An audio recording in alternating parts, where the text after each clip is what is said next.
सो hey guys, तो कैसे हो आप सभी लोग। तो यार आज की वीडियो में हम बैटल करवाने वाले हैं team thunder versus team fire के बीच में। टीम थंडर में ऐसे कैरेक्टर्स आते हैं जिनके पास थंडर लाइक पावर्स है, यानी कि वो कंट्रोल कर सकते हैं लाइटनिंग को। एंड टीम फायर में ऐसे कैरेक्टर्स आते हैं जो कि फायर एलिमेंट को कंट्रोल कर सकते हैं। एंड आज मैंने मार्वल डीसी से हटकर कुछ कैरेक्टर्स को भी लिया है, तो यह वीडियो काफी ज्यादा इंटरेस्टिंग होने वाली है, तो मेक श्योर आप एंड तक जरूर ही बने रहना। तो बिना किसी देरी के शुरू करते हैं आज की वीडियो को फर्स्ट बैटल के साथ में, जो कि होने वाली है human Torch versus worthy Captain America के बीच में। पहले अगर बात करें ह्यूमन टॉर्च की, तो ह्यूमन टॉर्च फैंटास्टिक फोर का एक काफी पावरफुल मेंबर है। और यहाँ पे मजे की बात तो ये है कि जिस एक्टर ने मार्वल में कैप्टन अमेरिका का रोल प्ले किया है, फैंटास्टिक फोर की मूवीज में उसी ने ही ह्यूमन टॉर्च का रोल प्ले किया है। यस, मैं बात कर रहा हूँ क्रिस इवान की। ह्यूमन टॉर्च एक काफी पावरफुल कैरेक्टर है। इसके पास एबिलिटी है फायरोकाइनेसिस की, यानी कि ह्यूमन टॉर्च फायर एलिमेंट को पूरी तरह से कंट्रोल कर सकता है, हीट को एब्जॉर्ब कर सकता है एंड फायर बेस्ड अटैक कर सकता है। और साथ ही ह्यूमन टॉर्च के पास फ्लाइंग एबिलिटी भी है। और ह्यूमन टॉर्च की बस एक ही वीकनेस है कि वाटर के आगे इसकी पावर से बेअसर हो जाती है। एंड अगर ह्यूमन टॉर्च को पानी के अंदर डाल दिया जाए तो कुछ टाइम के लिए अपनी पावर्स खो देता है। एंड साथ ही ह्यूमन टॉर्च अर्थ के एटमॉस्फेयर से बाहर जिंदा भी नहीं रह सकता। But on the other hand अगर हम बात करें वर्दी कैप्टन अमेरिका की, तो वर्दी कैप्टन अमेरिका को आप सभी जानते ही हो। वर्दी कैप्टन अमेरिका के पास नॉर्मल कैप्टन अमेरिका की वो सारी सुपर ह्यूमन वाली पावर्स है। एंड थॉर के हैमर को लिफ्ट करने के बाद कैप्टन अमेरिका के पास थॉर की थंडर पावर्स भी आ गई थी।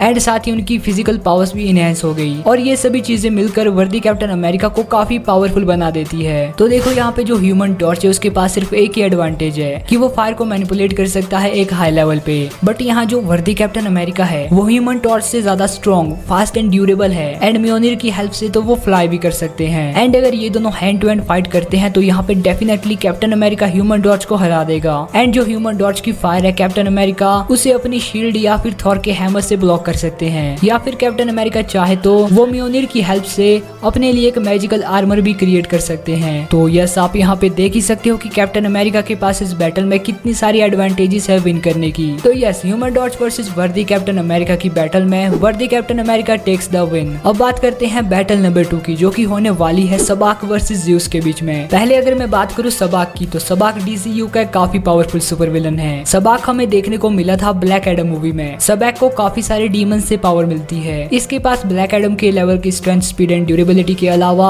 फायरोकाइनेसिस की पावर भी है। सबाक ने अपने फायर अटैक से ब्लैक एडम तक को हार्म कर दिया था। एंड डॉक्टर फेथ भी सबाक के साथ फाइट में मारा गया। But on the other hand अगर हम बात करें ज़्यूस की, तो यहाँ पहले मैं आपको बता दूं कि मैंने ज़्यूस को भी डीसीयू से ही लिया है, क्योंकि मार्वल सिनेमैटिक यूनिवर्स का ज़्यूस काफी ज्यादा पावरफुल है, ये आप भी जानते हो। साफ होगा नजारा जब होगा मेरा इशारा। अगर बात करें हम डीसीयू के ज़्यूस की, तो यहाँ पे Zeus obviously the king of Olympus है। ज़्यूस के पास सुपर स्ट्रेंथ एंड ड्यूरेबिलिटी तो है ही, बट गॉड ऑफ थंडर होने की वजह से ज़्यूस की जो लाइटनिंग मैनिपुलेशन पावर्स है वो बहुत ही ज्यादा भयानक है। ज़्यूस ने अपनी एक थंडर स्ट्राइक से मदर बॉक्सेस की यूनिटी को सेपरेट कर दिया था। एंड अगर आपको याद है तो ये करते करते सुपरमैन की भी फटके हाथ में आ गई थी। ज़्यूस ने अकेले ही Ares the god of war को हरा दिया था, जो कि इससे पहले सभी ओलंपियंस को हरा चुका था। एंड अगर आपको याद है तो एरीज ने बेबी डार्क साइड को भी ओवर पावर कर दिया था। तो आप इमेजिन कर ही सकते हो कि ज़्यूस कितना पावरफुल होगा। एंड जो लैंड ऑफ थेमेस्कीरा है जहाँ पर अमेजोनियंस रहती है, उसे भी ज़्यूस ने ही क्रिएट किया है। एंड अमेजोनियंस को बनाने वाले भी ज़्यूस ही हैं। एंड अब अगर ये दोनों आपस में बैटल करते हैं तो यहाँ पे भले ही सबाक काफी ज्यादा पावरफुल हो, उसने चाहे ब्लैक एडम को काफी अच्छी टक्कर दे दी हो, बट यहाँ पे उसका सामना the god of Olympus Zeus से हो रहा है। एंड ये बंदा ब्लैक एडम और सुपरमैन से भी काफी ज्यादा पावरफुल है। और अगर आप इन दोनों के कॉमिक काउंटर पार्ट को भी देखते हो तो डीसी कॉमिक्स में सबाक की कोई औकात नहीं है। यहाँ तक कि ये बंदा शज़ैम फैमिली के मेंबर्स से भी हार जाता है। बट वहीं कॉमिक्स वाला ज़्यूस तो और भी ज्यादा पावरफुल है। तो यस, यहाँ पे सबाक वर्सेस ज़्यूस की बैटल में ज़्यूस विंस। तो अब बात करते हैं बैटल नंबर 3 की, जो कि होने वाली है गोस्ट राइडर वर्सेस इलेक्ट्रो के बीच में। तो अगर यहाँ पे पहले बात करें इलेक्ट्रो की, तो इलेक्ट्रो पहले एक नॉर्मल ह्यूमन था, बट एक्सीडेंटली उसे अपनी पावर्स मिली। एंड जैसा आप सभी जानते हो कि इलेक्ट्रो के पास इलेक्ट्रिसिटी मैनिपुलेशन की एबिलिटी है। एंड ये हाई लेवल पे इलेक्ट्रिसिटी को कंट्रोल कर सकता है। एंड यहाँ पर इलेक्ट्रो को मैंने Amazing Spiderman and Spiderman No Way Home से लिया है। But on the other hand अगर हम बात करें गोस्ट राइडर की, तो गोस्ट राइडर का भी मैंने मूवीज वाला वर्जन ही लिया है। एंड मूवीज से भी हम जॉनी ब्लेज वाले गोस्ट राइडर की बात करेंगे। तो यहाँ पे गोस्ट राइडर एक काफी पावरफुल कैरेक्टर है। सुपर स्ट्रेंथ, स्पीड, ड्यूरेबिलिटी के अलावा गोस्ट राइडर के पास भी फायरोकाइनेसिस की पावर है। बट गोस्ट राइडर जिस फायर का यूज करता है वो कोई नॉर्मल फायर नहीं, हेल फायर है। एंड जो गोस्ट राइडर की हेल्प फायर है वो नॉर्मल फायर के मुकाबले में 100 गुना ज्यादा गर्म होती है। एंड गोस्ट राइडर की सबसे खतरनाक एबिलिटी है उसकी पेलेंस टेयर, और ये कैसे काम करती है ये तो आप जानते ही हो। एंड अब अगर ये दोनों आपस में बैटल करते हैं तो कौन जीतेगा? तो यहाँ पे अगर हम देखें तो गोस्ट राइडर इलेक्ट्रो के मुकाबले में ज्यादा स्ट्रॉन्ग एंड ड्यूरेबल है, बट यहाँ पे गोस्ट राइडर अगर अपनी हेल्प फायर का यूज करता है तो इलेक्ट्रो उसे डॉच भी कर सकता है, बट जो इलेक्ट्रो की इलेक्ट्रिसिटी है उसका भी गोस्ट राइडर पे कोई खास असर नहीं होगा, क्योंकि इलेक्ट्रो की ये पावर स्पाइडरमैन जैसों के लिए दिक्कत बन सकती है पर गोस्ट राइडर के लिए नहीं। और साथ ही इलेक्ट्रो गोस्ट राइडर को मार भी नहीं सकता क्योंकि ऑब्वियसली वो इमॉर्टल है। तो यस, ये बैटल लंबी चल सकती है but at the end of the day जीतना गोस्ट राइडर को ही है। एंड यहाँ पे गोस्ट राइडर की पेलेंस टेयर भी इलेक्ट्रो पर वर्क कर सकती है, क्योंकि अगर आपको याद है तो स्पाइडरमैन नो वे होम के एंड में इलेक्ट्रो को अपनी गलतियों का एहसास हो गया था, उसे पछतावा हो गया था अपने किए हुए बुरे कामों का। तो यस, यहाँ पे गोस्ट राइडर वर्सेस इलेक्ट्रो की बैटल में Ghost Rider takes the win. अब बात करते हैं बैटल नंबर 4 की, जो की होने वाली है scorpion versus the god of thunder Thor के बीच में। तो यहाँ पे पहले जान लेते हैं हम स्कॉर्पियन के बारे में, क्योंकि थॉर कौन है, उसकी पावर्स क्या है, ये आप में से मोस्ट ऑफ द लोग जानते ही होंगे। तो आप सभी ने मॉर्टल कॉम्बैट गेम सीरीज का नाम कभी ना कभी तो सुना ही होगा, या फिर हो सकता है कि आपने मॉर्टल कॉम्बैट गेम खेली भी होगी। तो यहाँ जो स्कॉर्पियन है ना, वो भी उसी मॉर्टल कॉम्बैट गेम सीरीज का एक कैरेक्टर है। तो स्कॉर्पियन एके हेंजो हशाशी एक स्किल्ड निंजा वॉरियर था राइव क्लैन का, बट फिर बाद में सब जीरो और उसकी आर्मी के साथ फाइट में ये बंदा मारा गया और ये चला गया नेदर रेलम में। नेदर रेलम से जब हेंजो हशाशी को रिवाइव किया गया तो ये चेंज हो गया स्कॉर्पियन में, एंड साथ ही इसके पास काफी सारी सुपरनैचुरल पावर्स भी आ गई। स्कॉर्पियन के पास सुपर स्ट्रेंथ, स्पीड, ड्यूरेबिलिटी के अलावा फायरोकाइनेसिस की पावर भी है। एंड स्कॉर्पियन भी किसी नॉर्मल फायर का यूज नहीं करता, ये भी गोस्ट राइडर की तरह हेल फायर का यूज करता है। स्कॉर्पियन के पास hell fire manipulation, fireball, demon fire, fire teleportation, nether realm portal creation and necromancy जैसी पावर्स है। एंड साथ ही स्कॉर्पियन बैटल के बीच में अनडेड आर्मी को भी समन कर सकता है अपनी हेल्प के लिए। But on the other hand अगर हम बात करें the god of thunder Thor की, तो थॉर को आप सभी जानते ही होंगे। थॉर एक काफी पावरफुल एसगार्डियन है, जिसके पास हल्क को टक्कर देने वाली, प्लैनेट्स को मूव करने वाली स्ट्रेंथ है, न्यूट्रॉन स्टार की गर्मी को सहन करने वाली durability, and God of thunder होने की वजह से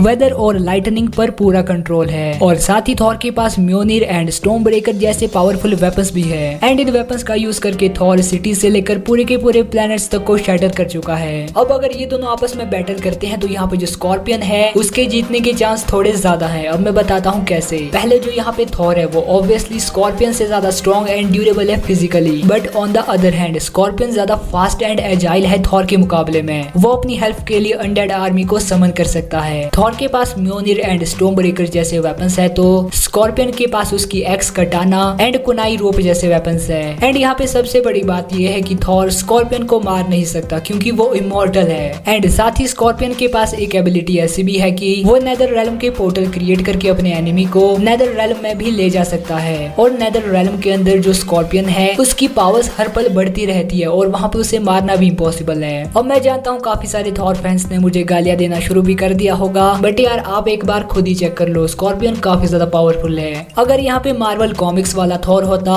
तो ऑब्वियसली वो स्कॉर्पियन को हरा देता, बट एमसीयू का थॉर स्कॉर्पियन के सामने हार जाएगा। तो यहाँ पे स्कॉर्पियन वर्सेस थॉर की बैटल में स्कॉर्पियन विन कर जाता है। अब बात करते हैं बैटल नंबर 5 की, जो की होने वाली है mighty Thor versus heat blast के बीच में। तो हीट ब्लास्ट हमें बेन 10 यूनिवर्स में देखने को मिला था एंड ये काफी पावरफुल एलियन है। हीट ब्लास्ट की जो मेन पावर है वो है उसकी fire manipulation ability. Heat blast fire को काफी ज्यादा हाई लेवल तक कंट्रोल कर सकता है एंड साथ ही ऑब्वियसली फायर बेस्ड अटैक भी कर सकता है, वो फ्लाई कर सकता है। एंड जब कभी हीट ब्लास्ट को जुकाम हो जाता है तो उसकी ये फायर पावर आइस पावर में बदल जाती है। एंड साथ ही हीट ब्लास्ट पानी के अंदर भी अपनी फायर मैनिपुलेशन एबिलिटी का यूज कर सकता है। But on the other hand अगर हम बात करें माइटी थॉर की, तो माइटी थॉर एके जेन फॉस्टर हमें थॉर लव एंड थंडर में देखने को मिली थी। जेन फॉस्टर को जब पता चलता है कि वो कैंसर की आखिरी स्टेज में है और सिर्फ म्योनिर ही उसे बचा सकता है, तो फिर वो न्यू एसगार्ड जाती है टूटे हुए म्योनिर के पास। और काफी टाइम पहले थॉर ने एक्सीडेंटली म्योनिर पर एक एन्चांटमेंट लगा दिया था और फिर उसी वजह से जेन फॉस्टर म्योनिर को लिफ्ट कर लेती है एंड उसके पास आ जाती है Thor like powers. Mighty Thor के पास थॉर की थंडर पावर्स के साथ enhanced strength, speed and durability भी है। बट अगर ये दोनों आपस में बैटल करते हैं तो कौन जीतेगा? तो ऑब्वियसली यहाँ पे माइटी थॉर हीट ब्लास्ट को हरा देगी, क्योंकि यहाँ पे जो हीट ब्लास्ट के फायर अटैक है उसका माइटी थॉर पर कोई असर नहीं होगा, क्योंकि माइटी थॉर के पास एक तो थॉर का हैमर है और ऊपर से वो मैजिकल आर्मर। बट दूसरी ओर हीट ब्लास्ट एक ऐसा कैरेक्टर है जो कि पावरफुल तो है बट वो ज्यादा ड्यूरेबल नहीं है एंड उसके पास अपना कोई हीलिंग फैक्टर भी नहीं है।